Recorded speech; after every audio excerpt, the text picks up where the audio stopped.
Hello everyone, welcome to my YouTube channel UPSC study with Sumitra. जैसा कि आप सब देख रहे हैं, हड़प्पा सभ्यता यानी हड़प्पा सभ्यता यह जो टॉपिक है, जो यूपीएससी के लिए तैयारी करने वाला एस्पिरेंट्स है, जो यूपीएससी प्री और मेंस की तैयारी कर रहे हैं, जो सच में यूपीएससी को क्रैक करना चाहते हैं, वो भी जल्द से जल्द उनके लिए ये टॉपिक बहुत ही इम्पोर्टेंट है। इसके साथ ही अगर आपने मेरा चैनल सब्सक्राइब नहीं किया है तो प्लीज़ मेरे चैनल को सब्सक्राइब कर लीजिए, क्योंकि ये चैनल आपके लिए यानी यूपीएससी की तैयारी करने वाले एस्पिरेंट्स के लिए बहुत इम्पोर्टेंट होने वाला है। तो चलिए आज का हमारा टॉपिक स्टार्ट करते हैं। हड़प्पा सभ्यता, जिसमें हम पढ़ेंगे हड़प्पा सभ्यता में मिलने वाली ईंटें, हड़प्पा सभ्यता में मिलने वाले मनके तथा हड़प्पा सभ्यता में मिलने वाली अस्थियाँ। यह एनसीईआरटी हिस्ट्री का फर्स्ट चैप्टर है जो आज हम पढ़ने जा रहे हैं। तो चलिए स्टार्ट करते हैं। सबसे पहले हड़प्पा सभ्यता।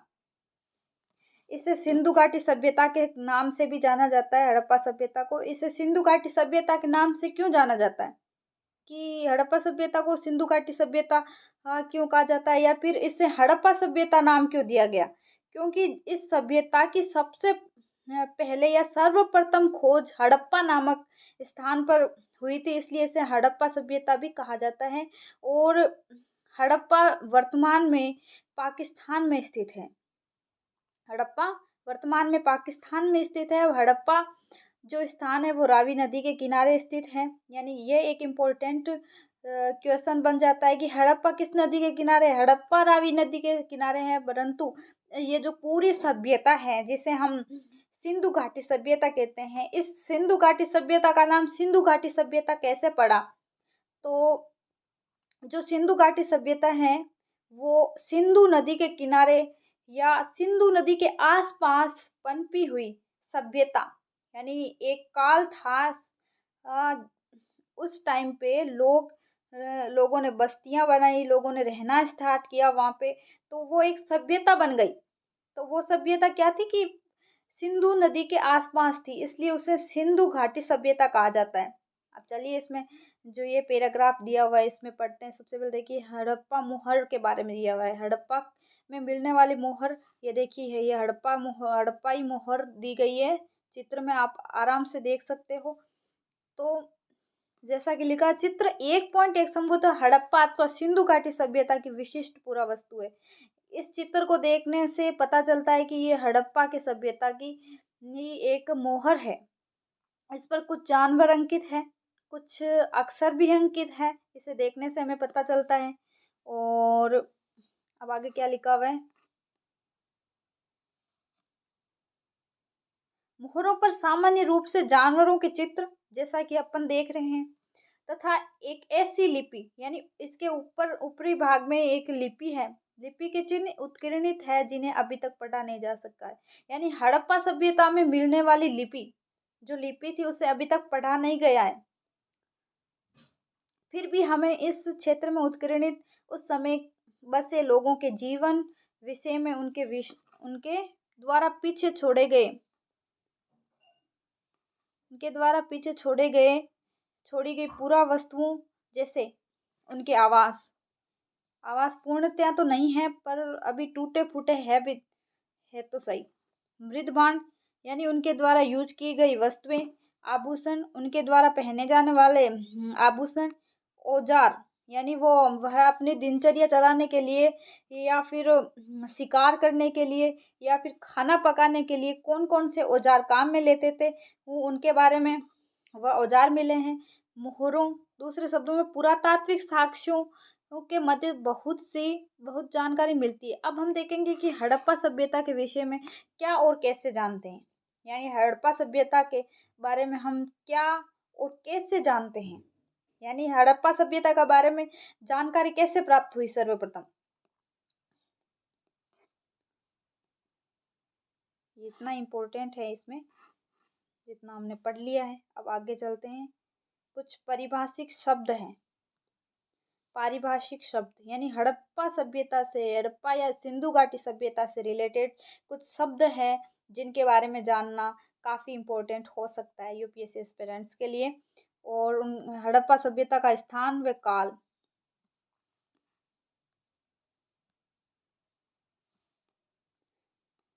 सिंधु घाटी सभ्यता को हड़प्पा संस्कृति भी कहा जाता है।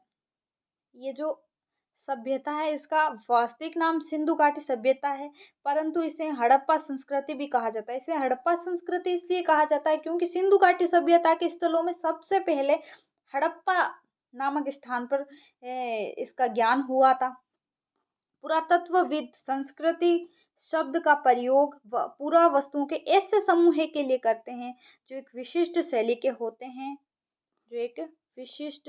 होते हैं, और सामान्यतया एक विशेष भौगोलिक क्षेत्र तथा कालखंड के संबंध में पाए जाते हैं। हड़प्पा सभ्यता के संदर्भ में इन पुरावस्तुओं जैसे मोहरे, मनके, बाट, पत्थर के फलक और पकी हुई ईंटें सम्मिलित है। ये वस्तुएं अफगानिस्तान, जम्मू, बलूचिस्तान, पाकिस्तान तथा गुजरात जैसे क्षेत्रों में मिली है जो एक दूसरे से लंबी दूरी पर, यानी इस बात ने ये जो वस्तुएं मिली है इनसे पता चलता है कि हड़प्पा जो सभ्यता थी उसका विस्तार काफी दूरी तक था। यानी पहले जो वस्तुएं अफगानिस्तान में भी मिली है, जम्मू कश्मीर भारत में भी मिली है, बलूचिस्तान पाकिस्तान में भी मिली है। तो इससे पता चलता है कि हड़प्पा सभ्यता काफी विस्तारित सभ्यता थी, काफी बड़ी सभ्यता थी। फिर लिखा है सभ्यता का नामकरण हड़प्पा नामक स्थान पर जहां संस्कृति की पहली बार खोज की गई थी ये नाम पर किया गया। इसका काल निर्धारण, ये काल निर्धारण कब से है? 2600 ईसा पूर्व से 1900 ईसा पूर्व के बीच। यानी इस सभ्यता का जो आरंभ है वो 2600 ईसा पूर्व माना जाता है और इसका जो पतन हुआ था वो 1900 ईसा पूर्व माना जाता है। पूर्व के बीच किया गया, यानी 2600 से 1900 ईसा पूर्व के बीच इसका काल निर्धारण किया गया। इस क्षेत्र में इस सभ्यता से पहले और बाद में भी संस्कृतियां अस्तित्व में आई थी। यानी इस सभ्यता से पहले भी कुछ संस्कृतियां थी या सभ्यताएं थी और इसके बाद में भी कुछ संस्कृतियां हुई जिन्हें आरंभिक हड़प्पा सभ्यता और जो बाद में हुई उन्हें परवर्ती हड़प्पा सभ्यता कहा जाता है। और इस जो बीच का जो काल है 2600 से 1900 ईसा पूर्व के बीच में जो वो सभ्यता विकसित हुई, इस सभ्यता को एक अलग नाम देने के लिए इसे विकसित हड़प्पा सभ्यता भी कहा जाता है। यानी जो पहले की हड़प्पा संस्कृतियां थी और बाद की जो हड़प्पा संस्कृतियां थी, इन दोनों के बीच की जो हड़प्पा सभ्यता थी इसको अलग दिखाने के लिए या इस इन दोनों से डिफरेंस दिखाने के लिए इसे विकसित हड़प्पा सभ्यता भी कहा जाता है। यानी ये जो हड़प्पा सभ्यता है इस काल में जो हड़प्पा सभ्यता विकसित हुई इसे विकसित हड़प्पा सभ्यता भी कहा जाता है। और अब आगे देखते हैं, ये कुछ मन के बाट फलक वगैरह दिए गए हैं। ऐसे चित्र एग्जाम में आ सकते हैं और पूछ सकते हैं कि ये किस सभ्यता से रिलेटेड है। अब है सबसे important part of this exam, वो है मैप। मैप सबसे इम्पोर्टेंट है क्योंकि मैप से रिलेटेड क्वेश्चन पूछे जाते हैं। जो हिस्ट्री ऑप्शनल के एस्पिरेंट्स हैं उनके लिए तो बहुत ही इम्पोर्टेंट है क्योंकि हिस्ट्री में जो वो एक मेन टॉपिक होता है मैप का, मैप के बारे में मेनली क्वेश्चन पूछे जाते हैं। तो इसमें जो सबसे पहले आता है सूतका गेंडोर। ये सूतका गेंडोर फिलहाल पाकिस्तान में स्थित है, बलूचिस्तान पाकिस्तान में। ये सूतका गेंडोर क्यों इम्पोर्टेंट है? ये सूतका गेंडोर इसलिए इम्पोर्टेंट है क्योंकि ये हड़प्पा सभ्यता का सबसे पश्चिमतम बिंदु है। और इसके अलावा मोहनजोदड़ो, आमरी, बालाकोट, चाहनुदड़ो ये सारे के सारे पाकिस्तान में है। कोट दीजी ये भी पाकिस्तान में। हड़प्पा ये देखिए रावी नदी के किनारे हड़प्पा है जो फिलहाल पाकिस्तान में। इसके अलावा ये देखिए ये आती है हमारे भारत की सीमा,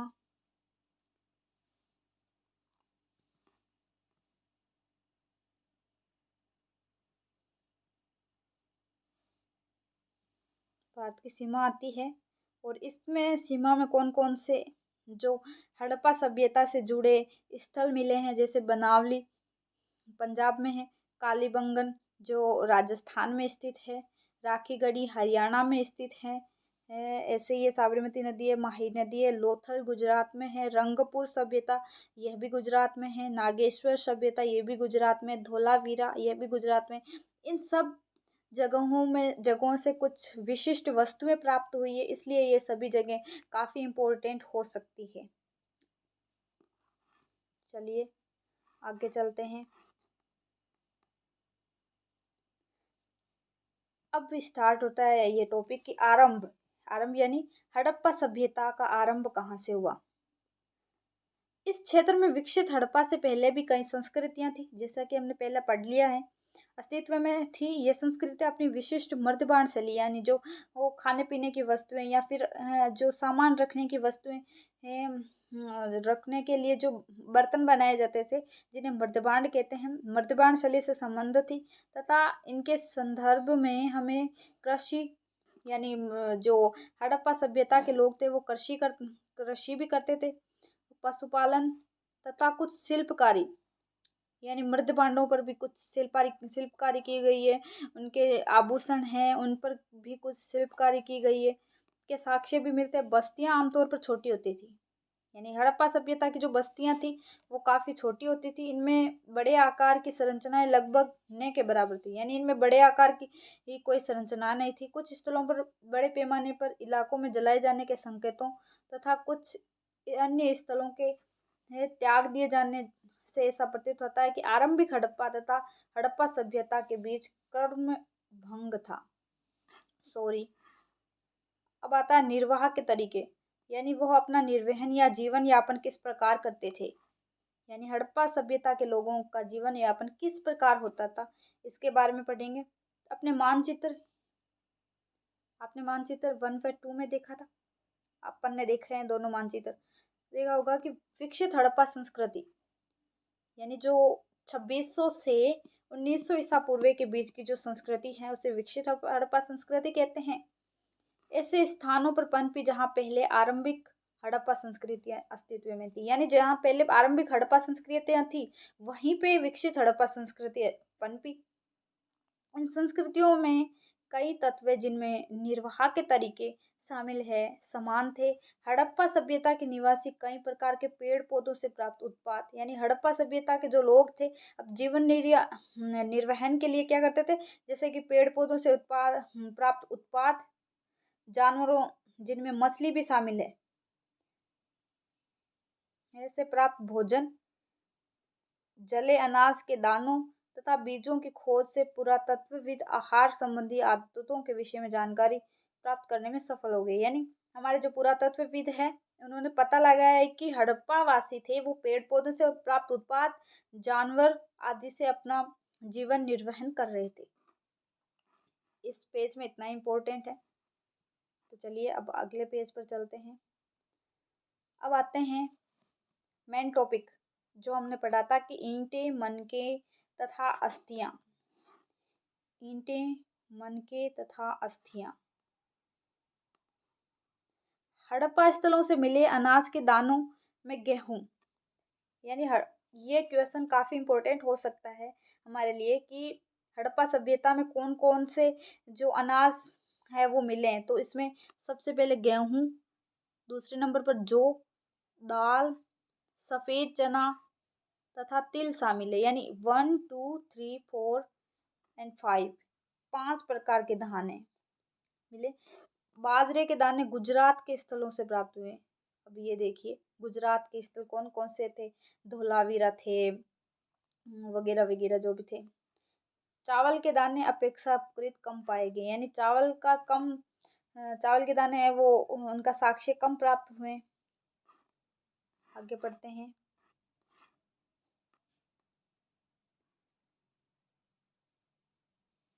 हड़प्पा स्थलों से मिली जानवरों की हड्डियों में मवेशियों, भेड़, बकरी, भैंस तथा सुअर की हड्डियां शामिल है। यानी अब यहाँ पे भी एक क्वेश्चन बनता है कि हड़प्पा सभ्यता में मिलने वाली हड्डियों में कौन कौन से जानवरों की हड्डियां मिली है। तो सबसे पहले इसमें आएगा भेड़, दूसरा बकरी, तीसरा भैंस, चौथा सूअर। यानी भेड़, बकरी, भैंस, सूअर। भेड़, बकरी, भैंस, सूअर। दो क्वेश्चन इंपॉर्टेंट हो गए। पहला धान वाला, दूसरा ये पशुओं वाला। यहाँ पे इतना इम्पोर्टेंट लग रहा है जैसे। चलिए अब अगले में पढ़ते हैं। अगले में क्या है, ये आ गया एक मैप है। दमसारात, ये पाकिस्तान में है। कोट जी, ये जो ब्लैक ब्लैक पॉइंट दिख रहे हैं, ये पॉइंट हड़प्पा सभ्यता से जुड़े स्थलों के बारे में बताते हैं कि यहाँ यहाँ हड़प्पा सभ्यता के स्थल मिले। तो यहाँ देख सकते हैं काफ़ी संख्या में हड़प्पा सभ्यता के स्थल है। काफ़ी यहाँ पे भी है और कुछ यहाँ पे भी है, कुछ इधर भी। इधर अपन ने हड़प्पा से रिलेटेड देखे थे। सॉरी, हाँ हड़प्पा ही था।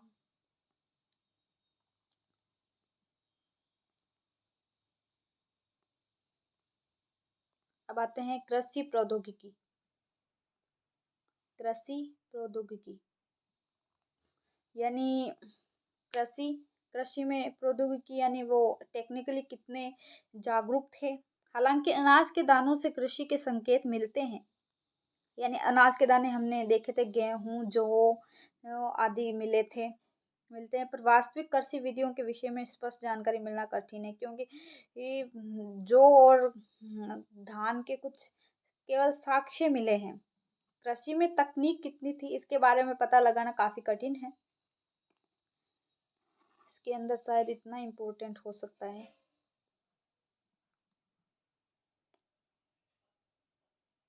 कौन कौन सी लाइन इम्पोर्टेंट है, हम इम्पोर्टेंट ही पढ़ेंगे, ज़्यादा नहीं पढ़ेंगे।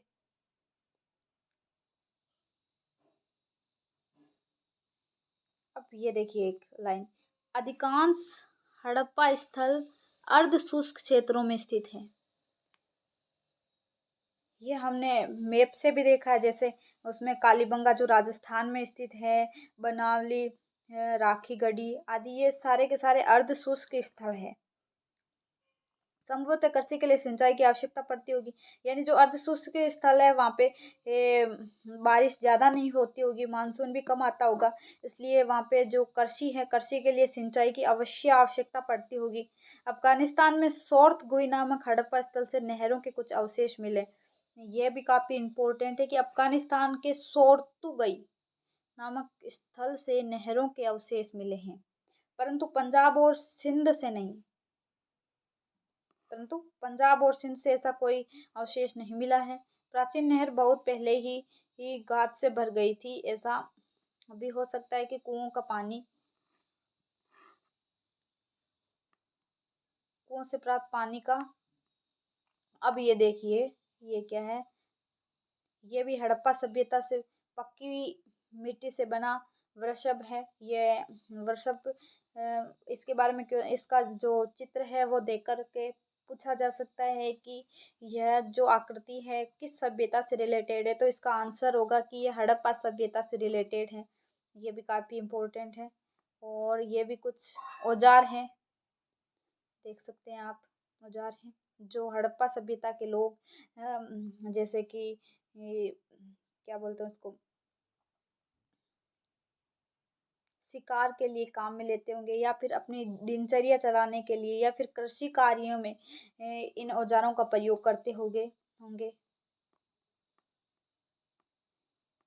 यह है हड़प्पा सभ्यता में मिला विशाल स्नानागार, काफी बड़ा है।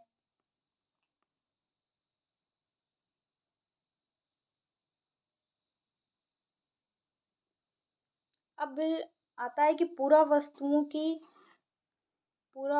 की पहचान कैसे की जाती है। यानी जो वस्तुएं मिलती है किसी भी सभ्यता में, हड़प्पा सभ्यता अकेले में नहीं, किसी भी सभ्यता में, सभ्यता चाहे कोई सी भी हो, वैदिक सभ्यता हो चाहे हड़प्पा सभ्यता हो, किसी भी सभ्यता में है तो उस पुरावस्तु की पहचान कैसे की जाती है। भोजन तैयार करने की प्रक्रिया में अनाज पीसने के यंत्र तथा उन्हें आपस में मिलाने, मिश्रण करने तथा पकाने के लिए बर्तनों की आवश्यकता थी।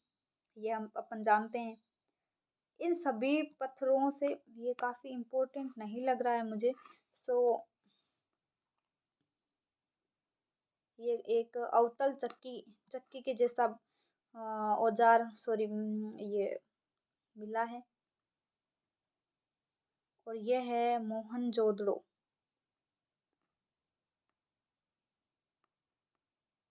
इसमें यहाँ पे निचला शेर है, ये यहाँ पे निचला शेर है और ये दुर्ग है। ये दुर्ग यहाँ तक ये है।